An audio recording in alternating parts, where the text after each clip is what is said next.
Affirmations. Affirmations are the protein shake for your brain. Okay, all our kids are walking around with jugs of water with powder and all those plastic cups, shaking them all the time because they're trying to build muscle. Okay? Let's build some muscle for our brain. Let's bombard our subconsciousness with positive statements. Okay? Alex Rodriguez, another great example. You know, before he met Madonna and went Kabbalah and went all nuts on us, he was on track to be the greatest player of all time. Okay? And the guy went through like 10,000 at-bats. He saw 10,000 straight pitches where he repeated that saying to himself every pitch. Doesn't do it anymore. Okay? But what does this do? That's his last conscious thought. And it's very descriptive, and it creates a great visualization of what he's trying to accomplish at the plate. Okay? So when you bombard your subconsciousness with that thought, see, one of the things about great people compared to good people, great people have very few thoughts. They have very few thoughts that are repeated over and over and over again in their head. They're not scattered and random. Good people are all over the place.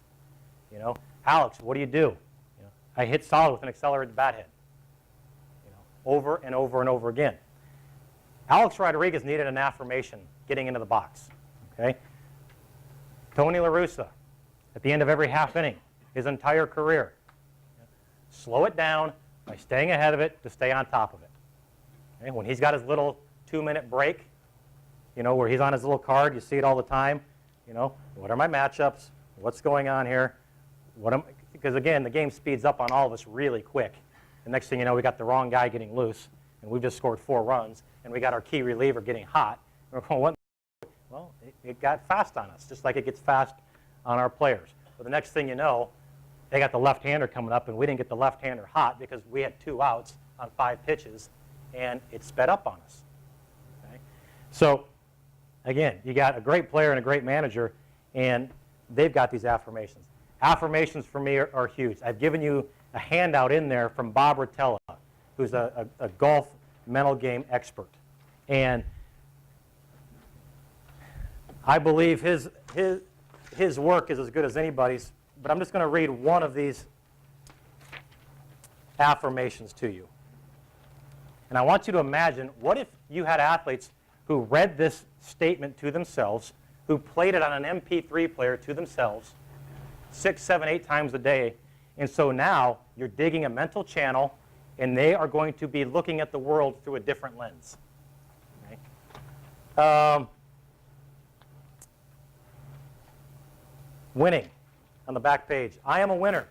I love the feeling of coming down the stretch in the lead, tied for the lead, or near the lead. Being here is why I practice and play in competition. I am cool and calm. I love knowing that I will do my routine with a clear mind on every shot. I am committed to my target on every shot. Nothing bothers me or upsets me. Total acceptance is my motto. I can accept whatever happens because I know I have controlled it. I have controlled what I can control, which is my mind. I know I will play my game and I will win the battle with myself. I live in the present moment. Anytime I even begin to get ahead and think about winning or losing, I catch the thought and throw it away. I get back to my next shot. I am at peace on the course because I assume I will win before the tournament and the round starts. I am into my game. I never care about scoreboards or what others are doing because I love and trust my own game. What if that was the dominant thought pattern in your mind at all times? Because you crush your subconsciousness with it. And these other ones in here are brilliant too. Okay, you can obviously change them to be baseball, and if they're really sharp, they can write their own. But the affirmations have to be part of their daily routine. That's good. Sit up straight in the chair. Good. Start to learn, 30 seconds, boom, change the body position. Ready, set, go. Ladies and gentlemen, there's a thing in life that determines life. It's called the law of attraction. You will find what you're looking for. You see, most people don't achieve their true potential. Most people aren't successful as much as they could, because the true measure of success is not how good you are compared to him or how good you are compared to him. It's how good you are compared to how good you could be. That's success. And why most people fall short of success, meaning falling short of being as good as they could be, is because they compare themselves to other people, not to themselves. That's rule number 1. Rule number 2 of falling short is that I focus on what I want to avoid versus what I'm trying to get done. Meaning as a pitcher, I sit here and I say, oh, whatever you do, don't hang this curveball. Or as a hitter, oh, whatever you do, don't strike out, don't roll over. Versus throw the curveball down in the dirt, keep my hands back, and drive the ball the other way. Positive thinking is this. It's nothing more. Positive thinking is feeding yourself with those thoughts of what you want to do, not what you're trying to avoid. That's positive thinking. That's 30 seconds. Space out. So we're talking about staying positive. Because right now, if I said for the next 10 seconds, whatever you do not think about a pink pony. Don't think about that pink pony. There are no pink ponies. How many people right now have an image of a pink pony in their head? Yes, you do. Did you have that there before I mentioned it? No, you did not. But you have it now. So right there, I explained to you, do not focus on what you're trying to avoid, but focus on what you're trying to accomplish. Reason being, we can go into the whole research and science about this stuff. I'll save that for later if you want it. I'm going to give you the short applied version because that's what coaches and athletes need. Not science and research. They want applied. What can I do right now to help me get better? Reason it happens is the brain doesn't recognize the negative connotation. The brain eliminates the negative connotation and you get that. So for example, don't strike out becomes strike out. Don't throw a ball becomes throw a ball. You with me? Give me a hand if you're with me. If you're with me, give me a 5, 5, 3, 3, miss 1 on the count of 3. Here we go. 1, 2, 3, go. Oh, there was one, and I don't know where they are sitting. Don't know who they are either.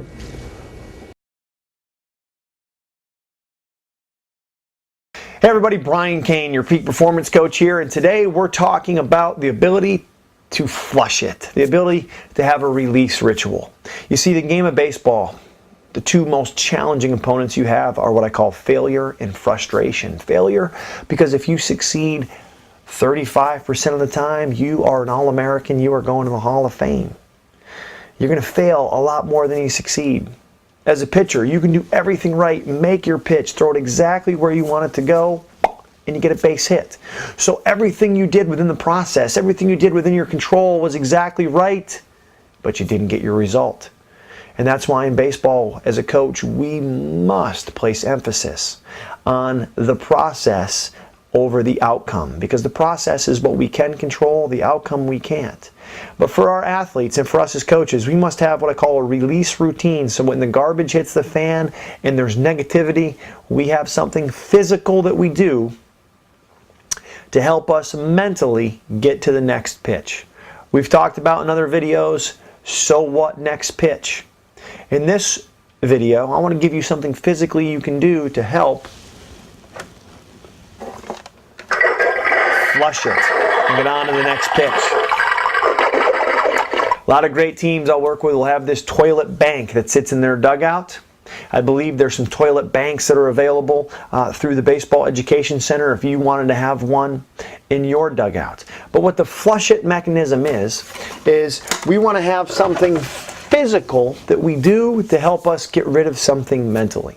So as a hitter, it might be unstrap your batting gloves, deep breath, batting gloves back on. It might be knocking the dirt off of your spikes to let go of that next pitch. It might be pick up dirt, drop it, and let it go.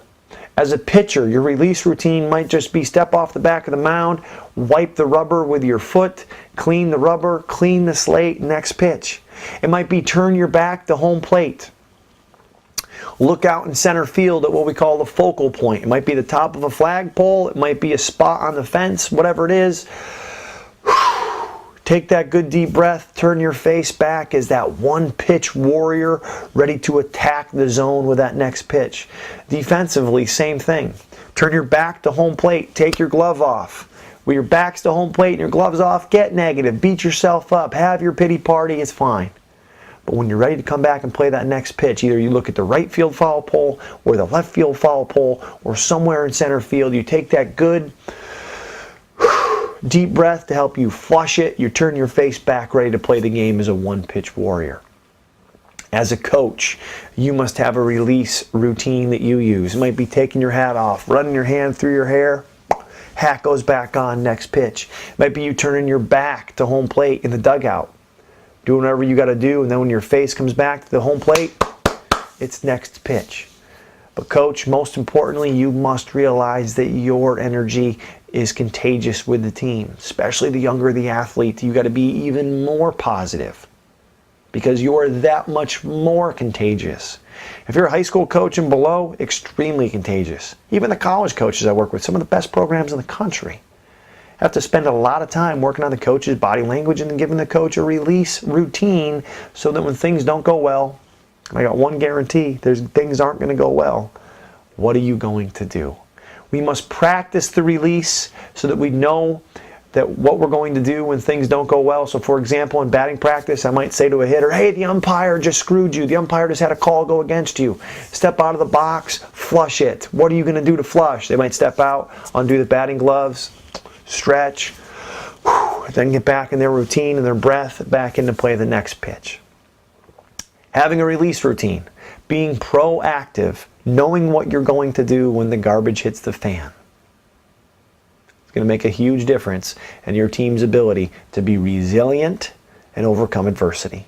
This is Brian Kane, your peak performance coach, helping make masters of the mental game.